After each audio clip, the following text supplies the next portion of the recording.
बोलिए सतगुरुदेव की जय।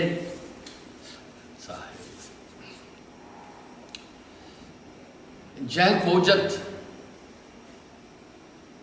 ब्रह्मा थके, सुर नर मुनि और शेष। अटपट वाणी कबीर की, झटपट लखी न जाए, जो कोई झटपट लखे ताकि दुबदा जाए। दरअसल साहिब के शब्दों में गूढ़ रहस्य है, उस तक मनुष्य नहीं पहुंच पा रहा है। जाप मरे अजपा मरे, अनहद भी मर जाए, सूरज समानी शब्द में ताको काल न खाए। अब कुछ लोगों ने शब्द का मतलब भौतिक शब्द मान लिए। अब वो कह रहे हैं दो शब्द हैं, एक है धुनात्मक, एक है वर्णनात्मक। दोनों तो एक ही हुआ, चलो हम दो मान रहे हैं। वर्णनात्मक वो शब्द हैं जो हम बोल रहे हैं, ऐसी व्याख्या दी। धुनात्मक अनर्थ शब्दों को कहा। अब वो उस अनर्थ शब्दों को ही सच्चा नाम बोल रहे हैं, कुछ मत बतांतर। अनर्थ शब्दों को ही परमात्मा बोल रहे हैं और उसका हवाला संतों की वाणी से काफी लंबा दे रहे हैं। पर साहब क्या कह रहे हैं?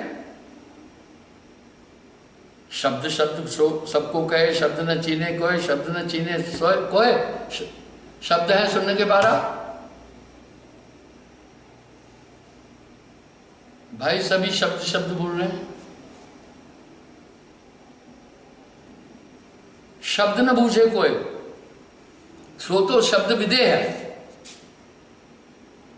अब पहली बात है, ये विदेह शब्द क्या है? जो हम शब्द ये बोल रहे हैं ये मायावी है, भौतिक है। इन शब्दों में दो धातु हैं,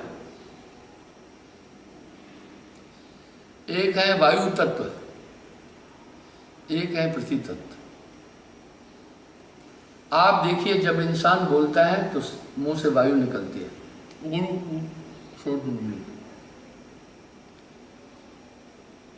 और पृथ्वी तत्व का है कंठ में 16 स्वर है, खोडस्थल चक्र है। वहां से आवाज उनके द्वारा साउंड आ रही है, श्वासा और वो मिलकर। अब देखो मैंने यूं किया तो साउंड नहीं निकला,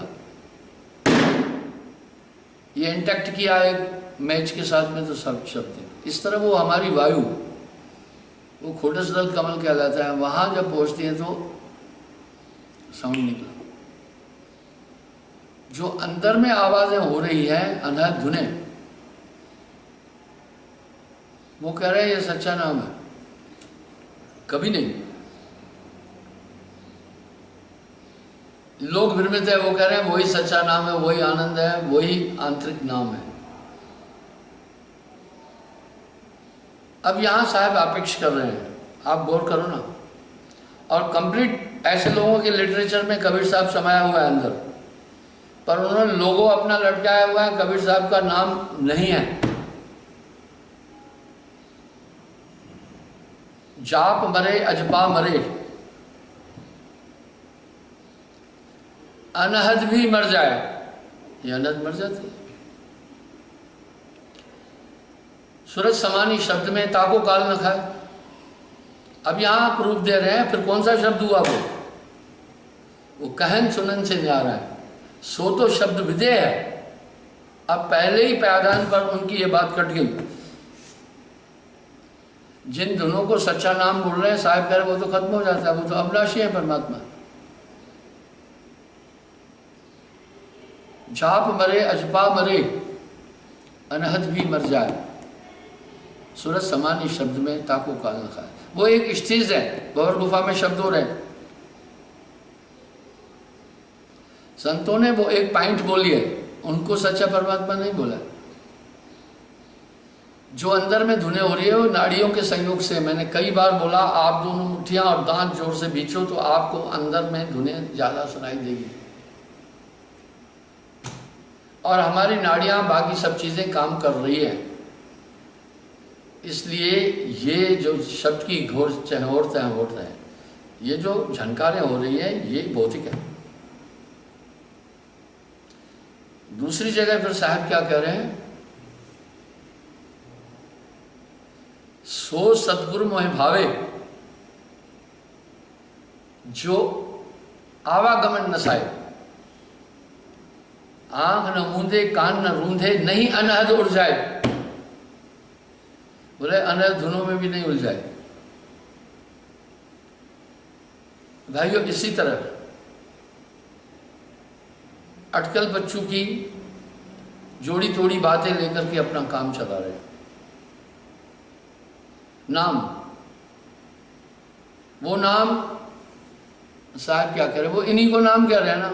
ये तो फिर धुनात्मक जो हुआ इसमें तो माया है, ये माया भी नाम है। कहन सुनन से नहीं आ रहा है। अब नाम के बारे में क्या कह रहे हैं साहब, लिखा न जाए, लिखने में नहीं आता,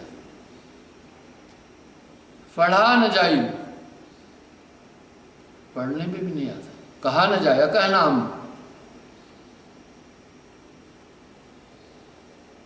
कहा न जाए, सुना न जाए। इसका मतलब है कहन सुनन से वो अलग है। आप इन्हीं धुनों को सच्चा नाम, सच्चा परमात्मा बोल रहे हैं।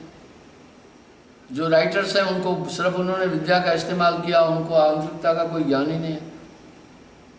यहां साहब एक अपेक्ष कर रहे हैं, अंधा अगवा तह पर माही, बहु अंधे तह पाछे जाए।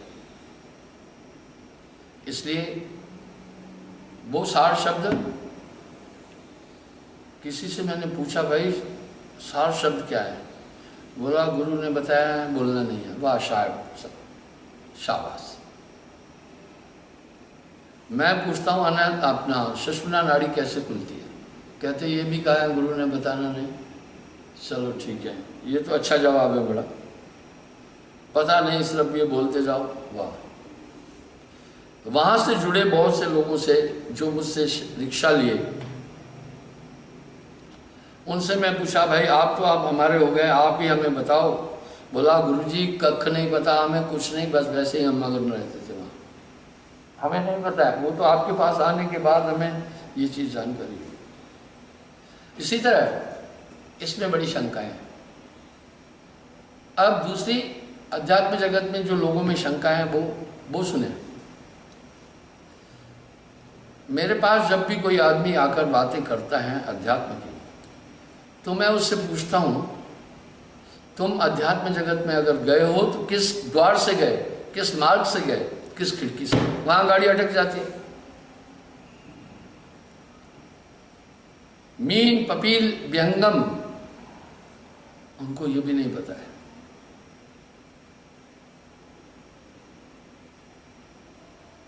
मीन मार्ग में आदमी अपनी श्वासों में अपना ध्यान एकाग्र करते चलता है। पपील में धीरे धीरे धीरे धीरे अपने ध्यान को उठाता है। व्यंगम में ये संत के पास है। एक बार जो दर्शन पाए देखे बहुत विलंब न आए। कुछ लोग तो आकर मुझे जब वहाँ सतलोक की बातें करते नाना मत मतांतरों के, मैं पूछता हूँ सतलोक देखा है, तो उनका जवाब होता है हाँ। मैं बोलता कैसे गए, बस वो पढ़ी लिखी बातों के अनुसार कहते हैं ऐसे ऐसे ऐसे गए। फिर मैं उससे पूछता हूँ, अगर वो कहे मैं अपनी ताकत से गया, तो मैं बस वही बात खत्म कर देता हूँ, ये झूठा नंबर 1 है।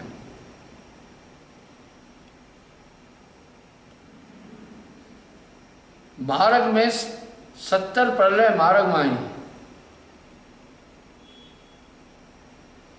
बिन सदगुरु कोई था न पाई। ये कथनी करनी से परे है, अदा कर खुद खजाने से छुड़ा ले अपने बंधु को। ठीक है, ध्यान भजन तो हम भी बोल रहे हैं, लेकिन कोई अपने पौरुष से जा नहीं सकता। कोई अपनी कमाई से नहीं जा सकता। बड़े बड़े ऋषीश्वर तन काया को लकड़ी किया, वो खोज नहीं पाए। तो दूसरा उनका ये आता है उत्तर। अब वो कहते हैं, फिर मैं पूछता हूँ फिर गए, तो वही फिर रिपीट करते ऐसे ऐसे मैं गया। गलत। एक बार जो दर्शन पाए, देखे बहुत विलंब ना आए। वहां पर इतना अट्रैक्शन है उस तत्व में, जैसे कंसंट्रेशन पूरा वहां किया वो वहां होगा, यहां होगा ही नहीं। मैं हर बात की एक साक्षी गवाही देता हूं, इसलिए साहब कह रहे सूरत से देख सकी वह देश।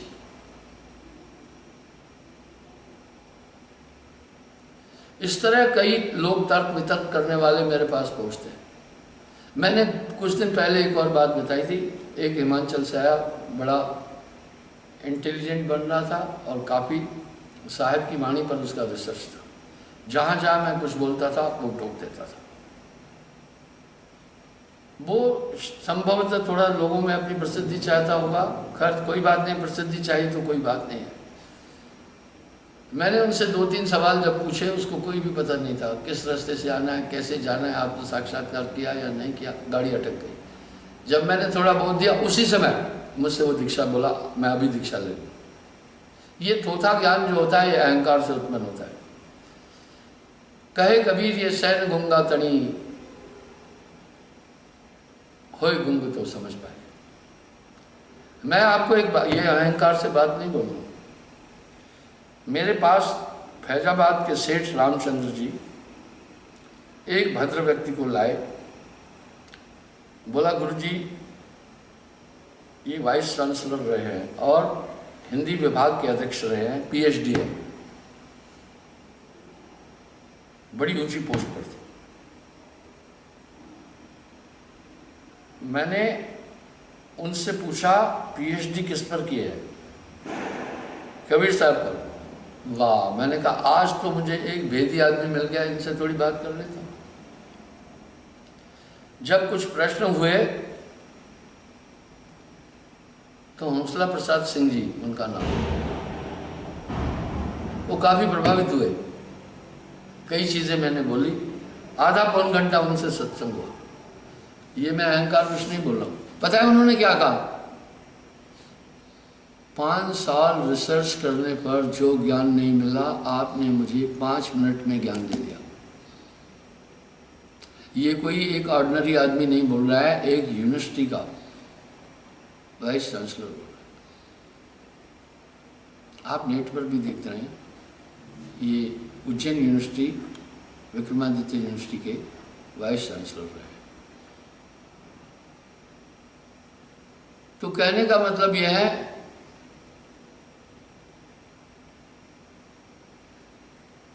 समझेगी कहते एक है, जिन समझाते हैं ठोर। कहे कबीर ये बीच ही बलक और की ओर। विज्ञान कभी यहां नहीं पहुंच सकता है, ये अवस्थाओं का खेल है। अब कुछ लोग कह रहे हैं प्रज्ञावस्था, नाना मतांतरों में कह रहे हैं हम प्रज्ञावस्था में जाते हैं। वाह, प्रज्ञावस्था तो बड़ी अच्छी अवस्था है। जब मैं पूछता हूं प्रज्ञा में कहां कैसे जाते हो, मैं उलझुल बातें नहीं करता हूं, उनका जवाब उपयुक्त नहीं मिलता है। प्रज्ञा के बाद महाप्रज्ञावस्था है। इसको सदोकड़ी भाषा में प्रज्ञा को कहते हैं तुरिया अवस्था। इसके बाद फिर महाप्रज्ञा को कहते हैं तुरियातीत। आइए आपको मैं बताता हूं अवस्थाएं। जागृत, स्वप्न, सुसुप्ति, तुरिया, तुरियातीत। जागृत अवस्था में मन का आवाज आंखों में, अभी आप बैठे ये जागृत अवस्था। ये कर्म ज्ञानेंद्रियां पूरा काम करती है। खेल यही है निद्रा में ये कर्म ज्ञान इंद्रियां नहीं काम करती हैं, दूसरा शरीर मिल जाता है।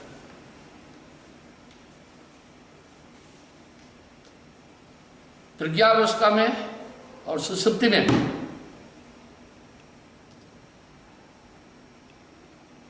अभी जागृत में है आप, ये इंद्रियां काम कर रही। दूसरा है सूक्ष्म शरीर।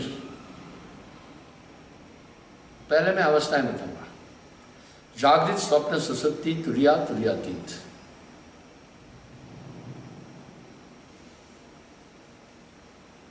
ये जागृत अवस्था है, आप सब कुछ समझते हैं। दूसरी है स्वप्न।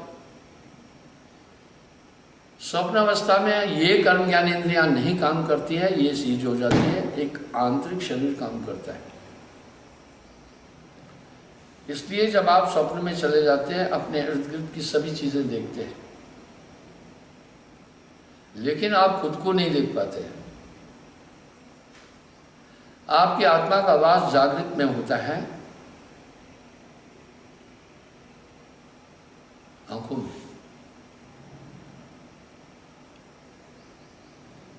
स्वप्न अवस्था में कंठ के पास एक कोशिका है जो बाल से भी 1000 गुना ज्यादा सूक्ष्म है, बाल से 1000 गुना उसमें निवास हो जाता है। आप अपने जीवन काल में अनेक बार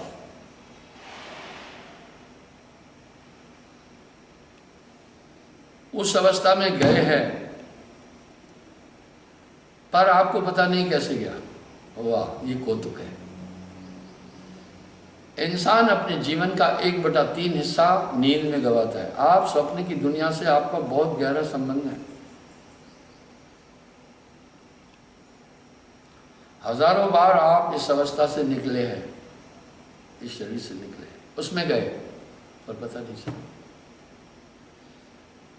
वहां उस सूक्ष्म शरीर के द्वारा आप दुनिया देखते हैं और सब कुछ सच लगता है। वापस भी आ जाते हैं, ना आपको जाने का पता चला, ना आपको वापस आने का पता चला। क्या रहस्य है। तीसरी है सुषुप्ति।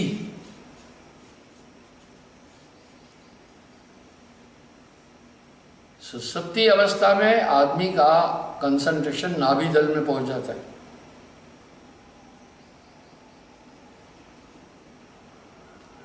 अभी से 1000 गुना कम चेतना होती है। इसको मूर्छावस्था, महामूर्छावस्था भी कहते हैं, इसको कामा भी कहते हैं, इसको गहरी नींद भी कहते हैं। मैंने प्रूफ ऑफ इवेंट में भी आपको ये एग्जाम्पल दिया था। इस अवस्था में जाने के बाद जब आदमी जागृत में आता है तो काफी देर तक उसको ये नहीं पता होता है मैं कौन हूं, कहां बैठा हूं। इसको दूसरे शब्दों में गहरी नींद भी कहते हैं।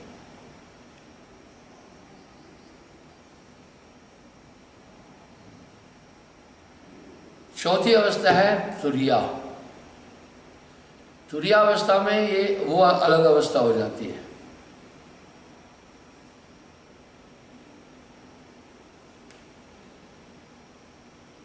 ये तुरिया अवस्था सुषुम्ना में जाने के बाद बनती है। तब ये तीनों शरीर की पूरी प्रक्रियाएं बंद हो जाती है। आपको कुछ पता ही नहीं चलेगा कि आप एक निकल जाते हैं।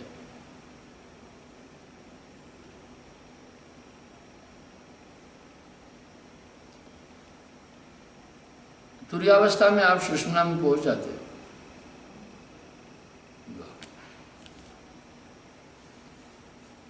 पांचवी अवस्था है तुरियातीत। तुरिया में अभी से 1000 गुना ज्यादा ज्ञान होता है। इसलिए योगी लोग इस अवस्था को प्राप्त करते हैं।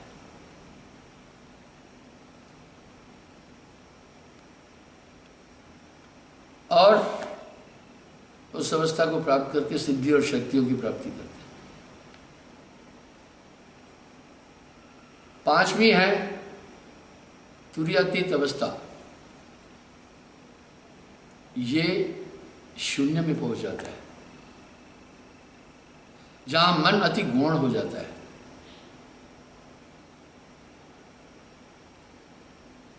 अब छठी अवस्था सुनना, इसको कोई नहीं जानता है। इन अवस्था में वैज्ञानिक नहीं जा पा रहे, ऋषि मुनि भी नहीं जा पा रहे, साहब जिक्र कर रहे, और वेदों में शास्त्रों में इन्हीं अवस्थाओं का उल्लेख है। अब साहब क्या करें? तुरिया अतीत ताह के पारा,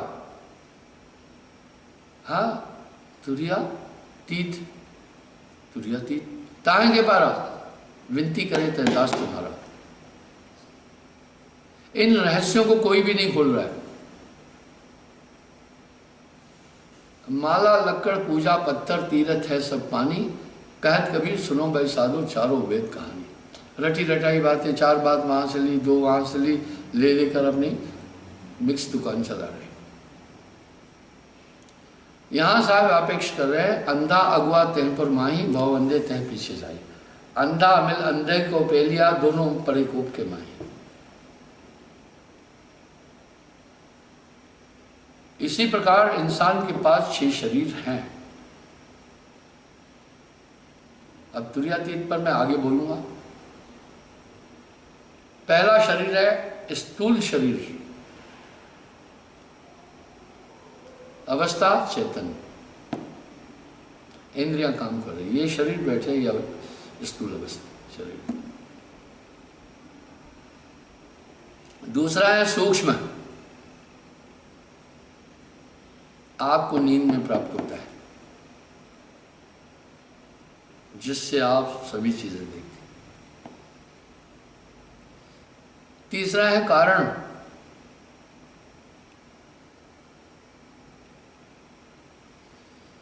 ये कारण शरीर है, बड़ा अजीब है। कभी कभी आप देखते हैं इंसान बैठा हुआ है, लेकिन बॉडी लैंग्वेज से लग रहा है कि ये यहां पर नहीं है। इसमें सूरत और मन दोनों मिलकर कहीं अलग चले जाते हैं। इसको कहते हैं भाई किसी सोच में डूबा हुआ है। आप उसे झकझोरते हैं, कहाँ, तो वो यूं हो जाता है। वो वहां से लौट आया उस शरीर से और इसमें आ गया। अब यहां की घटनाओं को देख रहा है, पहले नहीं देख रहा था। जहां स्थूल शरीर था वहां की गतिविधियों से वो अनजान था बस, और उसकी बॉडी लैंग्वेज से भी पता चल रहा था कि ये आदमी यहां नहीं है।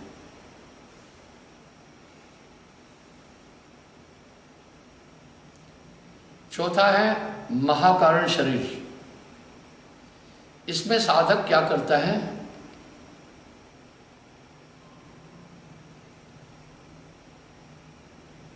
पूरे कंसंट्रेशन को आज्ञा चक्र में ले जाकर के इकट्ठा कर देता है।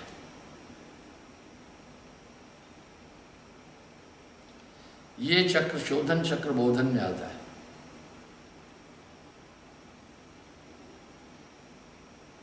और एक पूरी ऊर्जा एक जगह आ गई, पूरे शरीर से अपनी पूरी आत्म ऊर्जा समेटकर आज्ञा चक्र में आया।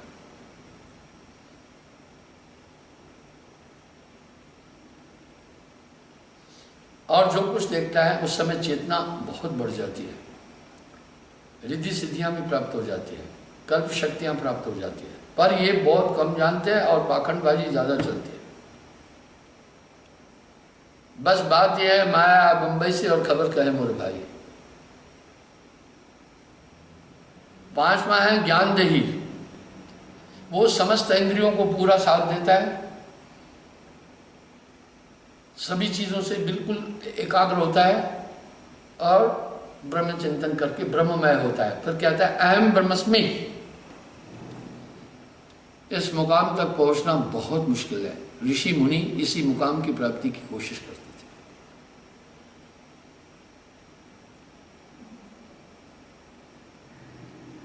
छठी है विज्ञान देही। ये योगेश्वर लोग प्राप्त करते हैं सिर्फ।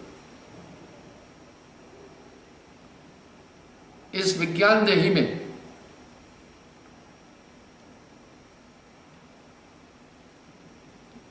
एक चेतन सत्ता सिमटती है पूरी। ये 6 योगेश्वर जानते हैं। ये शरीर बिना पैर के चलता है, बिना हाथ के कार्य कर सकता है, बिना आंखों के देख सकता है। इस शरीर का उल्लेख कई जगह आता है। साहब वाणी में कह रहे हैं, पैर बिन चल गया शहर बेगमपुरा।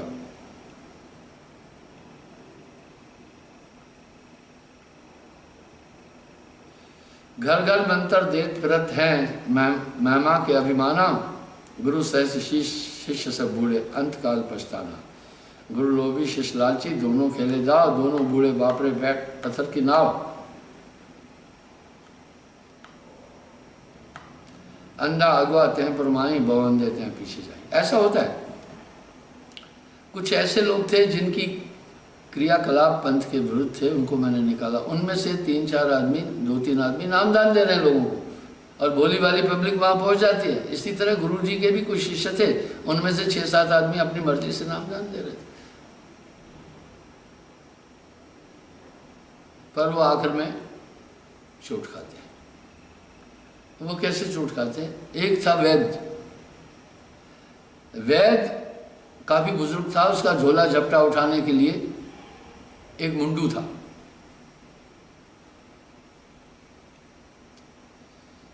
तो वो थोड़ा थोड़ा कभी वैद्य से पूछता भी था। वैद्य नाड़ी देख करके बता देता था तुम क्या खाते हो, क्या बीमारी है। एक दिन मुंडू ने कहा कि वैद्य जी आपको ये कैसे पता चलता है क्या खाया? और लोग तब भरोसे में आ जाते। उसने कहा, अरे बेवकूफ, तुझे बताता हूँ, सुन, बोलना नहीं किसी को। पहले जिस मरीज के कमरे में जाओ उधर देखो क्या पड़ा है, कैसा पड़ा है। मैंने उसको क्यों कहा कि ये मूंगफली खाना बंद कर, उसके इर्द गिर्द मूंगफली के छिलके थोड़े से देखे थे मैंने। मुंडू दूसरे दिन वैद्य के पास नहीं गया। 2-3 दिन जब नहीं गया, वैद्य ने बोला मैं अभी खुद वैद्य बन गया, मैं तुम्हारा पूरा दाव समझ जान गया। अब उसने क्या किया, एक घर में गया तो मरीज की चारपाई के आसपास कहीं थोड़ा भूसा पड़ा था। उसने नाड़ी देखकर बोला तुम भूसा खाते हो, भूसा खाना बंद कर दो। घर के लोगों ने उठाई सोटी, कुट कुट कर भगा दिया उसको। बोला तू कौन सा वैद्य है, भूसा आदमी का है। यहां भी नकल करने के लिए भी अकल की जरूरत होती है। उनको अकल ही नहीं है, इधर से उधर, उधर से उधर अटकल बच्चू। तो बंधुओं, वो विज्ञान देही का उल्लेख है। बिन पैर चले, बिन कान सुने, बिन हाथ हजारों काज करे, कोई दीन बंधु तेरी याद करे, पल भर में वो बहुत सिंध तरे। इसका उल्लेख आता है। कबीर साहब क्या कह रहे हैं, इसके आगे भेद हमारा। आप सोचे तो सही ना, ये विज्ञान देही योगेश्वर लोग प्राप्त करते हैं। इसके द्वारा जहाँ चलना होता है वहाँ पहुँच जाते हैं और अंतर ध्यान हो जाते हैं। आपने सुना होगा कई बार कि वो वहाँ से अंतर ध्यान होकर उधर निकला।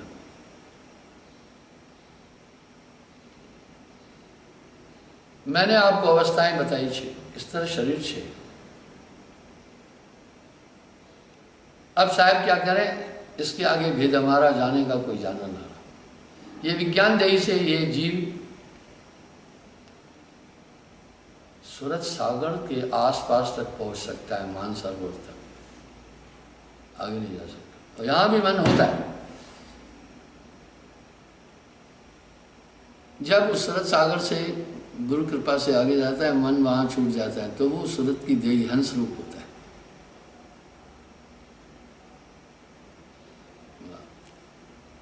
यहां साहब क्या कह रहे हैं,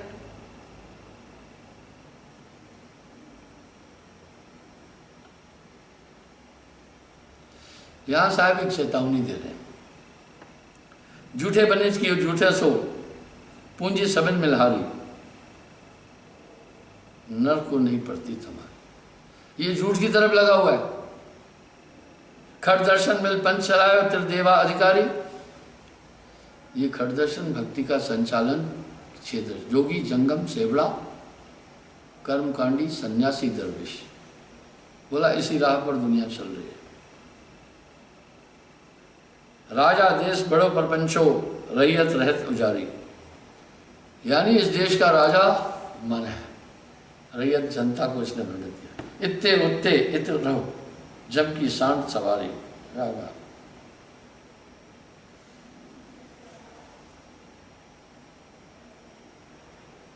जो कभी डोर बांध बाजीगर अपनी खुशी पर आ रही। जैसे बंदर को बाजीगर रस्सी डालकर घर घर दौड़ाता है, इस आत्मा को नाना शरीरों में दौड़ाया जा रहा है। साहिब की वाणी में बहुत बड़ा रहस्य है। जैसे श्वान आपन अपावन राजी क्यों लागी संसारी। जैसे कुत्ता बमन करता है, इंसान बमन करता है, उलट कर फिर खा लेता है, ऐसे ही ये जीव लगा हुआ है। कहे कबीर अद्भुत ज्ञाना को माने बात हमारी, अजौ ले छुड़ाए काल से जो करे सूरत संभाली। अब यहां सूरत पर ज्यादा जोर दे रहे हैं साहब। सूरत से देख सकी वह देश, जो कुछ है वो सूरत है। यानी आपके ऊपर अगर काई लगी हुई है तो मन की।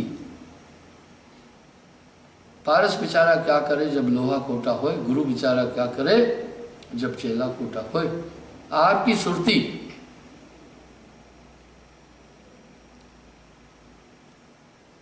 पर आवरण है मन का, ये जल्दी नहीं जा रहा है।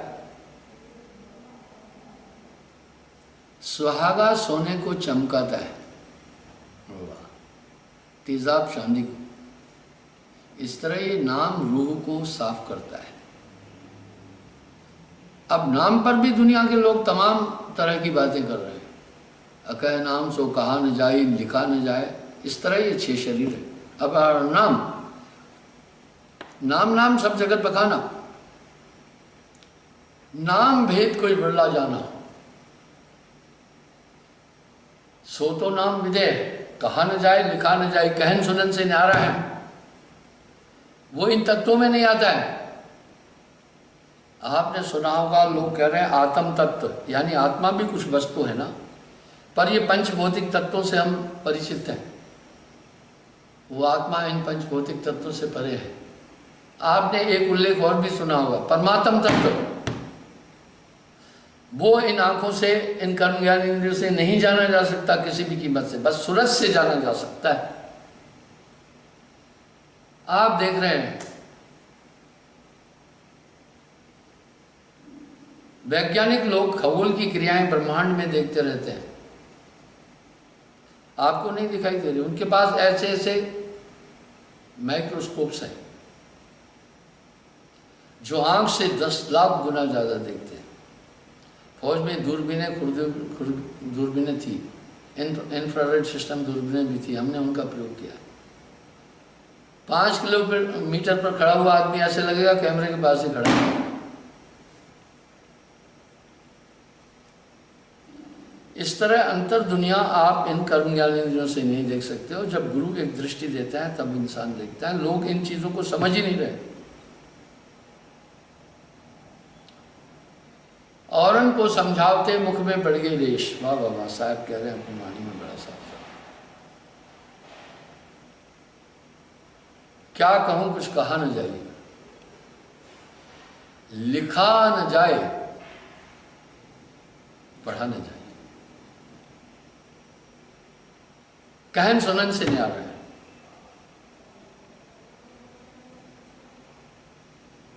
अबधू बेगम देश हमारा है।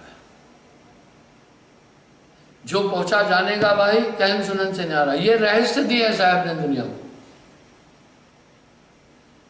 तीर तुक्के की बात नहीं कही। पहले वाले 6 शरीरों का भी उल्लेख किया है। पूरे ब्रह्मांड का उल्लेख कबीर साहब की वाणी के अंदर है। सब शरीरों का उल्लेख भी किया। आगे जब कहा तो कुछ जानकारी रखते थे, अब ऐसे ही कह रहे हैं। पर ये दुनिया संतो झूठे जगपति आई। कोपरनिकस ने जब पहला वैज्ञानिक था जिसने पहले बोला था धरती घूम रही है। न्यूटन तो बाद में उठाया। तो कोपरनिकस को फांसी की सजा, मौत की सजा दी थी। इस तरह साहब ने जब उन देशों की बात की तो पूरा जो भौतिकवाद का मजमा था और निर्गुण सरगुण वाला पूरा मचल गया, विरोध किया। शुक्रात ने भी जब कुछ तत्व की बात की तो वहां के लोगों ने शुक्रात के खिलाफ साजिश रची, पाखंडी तबके ने। अंतोगत्वा शुक्रात को मौत की सजा दिला दी थी। ये तो दुनिया जानती है। कबीर साहब को 52 कसनी थी, दुनिया नहीं जानती है। सिकंदर शेख तकी ने दी थी। उबलते हुए तेल में छुड़ाया, कुएं में गिरकर फेंक कर बंद कराने की कोशिश की, पागल हाथी के सामने दे दिया और पहलवानों से मुकद्दर से हमला करवाया, सांपों से डसवाया, शेर की कोठरी में भेजा। ये सब उन्होंने हाईलाइट नहीं किया। सिर्फ एक ही चीज धुन पकड़ी, कबीर अनपढ़ था, ये कह के दुनिया को भ्रमित किया। जहां से आया वहां से बोला। नहीं नहीं नहीं, कबीर साहब ने ऐसा नहीं बोला। जहां से आया वहां से अटपट वाणी कबीर की झटपट लगी न जाए। अटपट कहते हैं टोए टिप्पे, जो कोई झटपट लगे ताकि दुबदा जाए। तो बंदो, इस तरह साहब ने एक अद्भुत ज्ञान संसार को दिया। कल मैं इसी कड़ी में आगे आपसे बातचीत करूंगा, अभी समय हो रहा है। साहब ने